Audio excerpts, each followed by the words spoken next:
இயேசு கிறிஸ்துவின் இனிதான நாமத்தில் இன்றைய ஆவிக்குரிய சிந்தனைக்கு உங்களை அன்புடன் வரவேற்கின்றோம். இப்போதும் ஒரு பாடலுக்கு பின்பு உங்கள் சிந்தையை தெளிவிக்கும் ஆவிக்குரிய செய்தியை கேட்கலாம். சோர்ந்து போகாதே மனமே, சோர்ந்து போகாதே. கண்டுனை அழைத்த தேவன் கைவிடுவாரோ? கண்டுனை அழைத்த தேவன் கைவிடுவாரோ? சோர்ந்து போகாதே மனமே, சோர்ந்து போகாதே. சோர்ந்து போகாதே மனமே, சோர்ந்து போகாதே. சோர்ந்து போகிறவனுக்கு பலன் கொடுக்கிற இயேசுவின் இனிதான நாமத்தினால் உங்களை வாழ்த்துகிறேன். இந்த நாள் நம்முடைய ஆவிக்குரிய சிந்தனைக்காக ஏசாயா தீர்க்கதரிசியின் புஸ்தகம் 40ஆம் அதிகாரம் 29ஆம் வசனத்தை நான் வாசிக்கிறேன். சோர்ந்து போகிறவனுக்கு கர்த்தர் பலன் கொடுத்து சத்துவம் இல்லாதவனுக்கு சத்துவத்தை பெருக பண்ணுகிறார். நம்முடைய ஆண்டவர் சோர்ந்து போகிறவருக்கு பலன் கொடுப்பார். சோர்வு இருக்கிற ஒரு பயங்கரமான ஒரு ஆயுதம். எப்படிப்பட்ட ஒரு மனிதனை முடக்கி போட்டுவிடும். ஏன் வல்லமையாக பயன்படுத்தப்பட்ட தேவ ஊழியர்கள் கூட சோர்வினால் தான் கடைசியிலே அநேக நேரம் எல்லாவற்றையும் இழந்து தவிக்கிறதை பார்க்க முடிகிறது. சோர்வுக்கு இடம் கொடுக்க கூடாது. சோர்ந்து போகும் பொழுது பலன் குறுகி போய்விடுகிறது.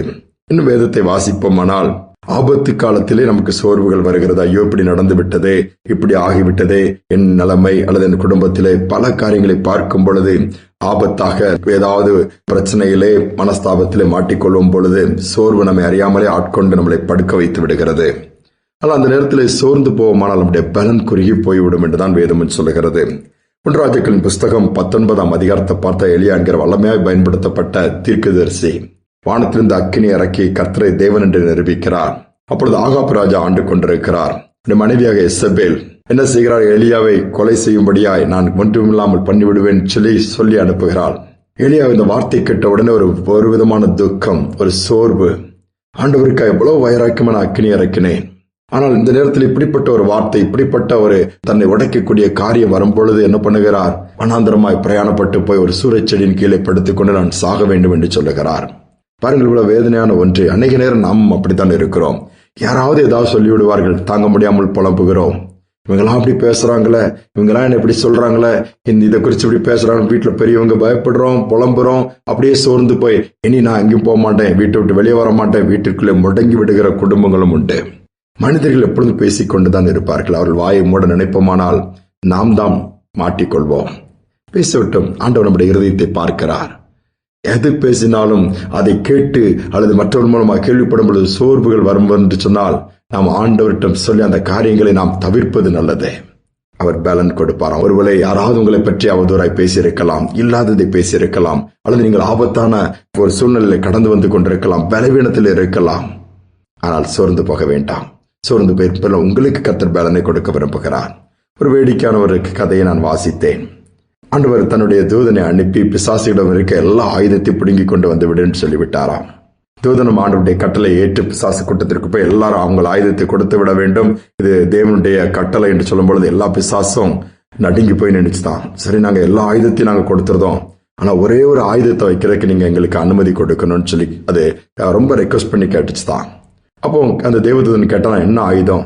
எல்லாம் தாக்கக்கூடிய, காயப்படுத்தக்கூடிய, என்மாய் குற்றப்படுத்தக்கூடிய எல்லாத்தையும் நாங்க கொடுத்துருதோம். ஆனா ஒன்னே ஒண்ணு, சோர்வை கொண்டு வருகிற அந்த சோர்வு என்கிற ஆயுதத்தை மட்டும் நாங்க வச்சுக்கிறோம். அது இருந்தா போதும், எப்படிப்பட்ட வல்லமையா, எப்படிப்பட்ட பெரிய ஆளையும் நாங்க வீழ்த்திடுவோம். அந்த சோர்வு அவங்களுக்குள்ள நாங்க அனுப்பிட்டாலே நாங்க அதுக்கப்புறம் ஒண்ணு செய்யாண்டா தாங்களாவே தங்கள் வாழ்க்கை முடிச்சுக்குவாங்க, அல்லது தாங்களாகவே பலவீனப்பட்டு அவங்க வாழ்க்கை முடிஞ்சிரும். பாருங்க, ஒருவேளை இது ஒரு வேடிக்கையான ஒரு கற்பனை கதையாக இருந்தாலும் கூட அது எவ்வளவு உண்மை யோசித்து பாருங்கள். இன்னைக்கு சோர்வு வரும் பொழுது, பலனை இழக்கும் பொழுது எல்லாவற்றையும் இழக்க நேரிடுகிறது. அந்த வேதம் என்ன சொல்லுகிறது? சோர்ந்து போயிருக்கீங்களா? ஆண்டவர் பலன் கொடுப்பாராம். சத்துவத்தை இழந்து போயிருக்கீங்களா? சத்துவத்தை பெருக பண்ணுவாராம். ஏன்னா நம்முடைய ஆண்டவர் பலப்படுத்துகிறவர், பலன் கொடுக்கிறவர். அவரை நோக்கி பார்த்து கேட்பாண்டவர், என்னை பலப்படுத்துங்க, இந்த பாதையை தாண்ட வேண்டிய பலனை தாங்க, இதை ஏற்றுக்கொள்ளக்கூடிய அந்த ஒரு பலனை தாங்க, சகிக்கக்கூடிய ஒரு பலனை தாங்க, பொறுமையை தாங்க. சொல்லி பாருங்க, கர்த்தர் கொடுப்பார். ஜெபிப்போமா. எங்கள் அன்பின் பரலோக தகப்பனே, இந்த புதிய நாளின் காலை நேரத்தில் உடைய சமூகத்தில் நாங்கள் வருகிறோம்ப்பா. அநேக நேரத்தில் அனைவருடைய வார்த்தைகளினால் உட்டைக்கப்படுகிறோம். அநேகருடைய குற்றச்சாட்டுகளால் சோர்வு வருகிறது. நன்மைதானே செய்தோம், இன்றைக்கு அவர்கள் இவ்வளவு துணிகரமாய் பேசுகிறார்களே, இவ்வளவு அவதூறாய் பேசுகிறார்களே, இவ்வளவாய் குற்றம் சாட்டுகிறார்களே என்று சொல்லி புலம்புகிற கூட்டங்களுக்கு ஏராளம். அப்படிப்பட்ட பிள்ளைகளை இந்த நாளில் நினைவு கூறுவீராக. ஒரு தைரியத்தை கொடுங்க. அந்த வார்த்தைகள் காயப்படுத்தாதபடி உம்முடைய வார்த்தையை பிடித்துக் கொள்ள உதவி செய்யுங்க. ஒருவேளை சோர்ந்து போய், நம்பிக்கை இழந்து போய், குடும்பத்தில் ஏற்பட்ட இழப்பு, குடும்பத்தில் வந்திருக்கிற பலவீனம், எதிர்பார்த்ததொன்று நடந்ததொன்றாக இருக்கிறது. சில காரியங்கள் புரியவே இல்லை ஆண்டவரை, ஏன் என்று சொல்லி பல கேள்வியோடு சோர்ந்து போய், தொய்ந்து போய், உடைந்து போய், நொறுங்கி போயிருக்கிற பிள்ளைகள் இந்த செய்தியை கேட்க நேரிடுமானால் என் ஆண்டவருடைய வார்த்தையின்படி அவர்களுக்கு பலன் கொடுப்பீராக. பலவீனத்தோடு மருத்துவமனைகளை சிகிச்சையில் இருக்க பிள்ளைகளுக்கு சத்துவத்தை பெருக பண்ணுவீராக. ஒரு அற்புதம் நடக்கட்டும். வலதுகை பிடிச்சு பலப்படுத்தி தூக்கி நிறுத்தி தொடர்ந்து நாம மகிமைக்காக ஓட உதவி செய்யும். தாழ்த்தி ஒப்புக் கொடுக்கிறேன். துதிகன மகிமை ஏற்றுக்கொள்ளும். இயேசுவின் நாமத்தில் பிதாவே, ஆமேன், ஆமேன். சோர்ந்து போக நமக்கு அவர் சத்துவத்தை தந்திடுவார். தைரியமாக முன்னேறி செல்லுவோம். இந்த நம்பிக்கையோடு இந்த நாளை தொடருவோம். மீண்டும் நாளை தினம் சந்திப்போம்.